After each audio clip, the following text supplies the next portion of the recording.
South Korea's central bank released its data on the financial market trends for July. Clearly visible are how the ongoing trade war between the world's two superpowers is impacting the local markets.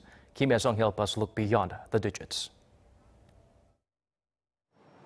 The Bank of Korea says the country's 3-year treasury yields moved lower on heightened external uncertainties stemming from the escalating U.S China trade spat.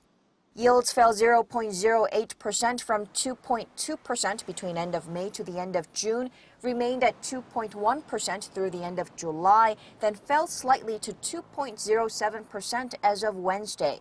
The central bank attributed the smaller fall in 3-year treasury bond yields to expectations of a possible rate hike in July, which would have lifted the bond yield. The Bank of Korea, however, stood pat on its key rate, leaving it at 1.5%. The 10-year bond yield remains unchanged from end of June at 2.56% as of Wednesday. Bank lending to Korean households saw a slower pace of growth in July than the previous month on fewer housing transactions. Lending to the corporate sector jumped by nearly $5.2 billion in July on increased demand for loans from small and mid-sized companies who needed to pay their value-added tax bills. As a whole, deposit taking by banks decreased in July to a negative $7.7 billion as firms withdrew funds to pay their first half value-added tax by the July deadline. Kim Hyesung, Arirang News.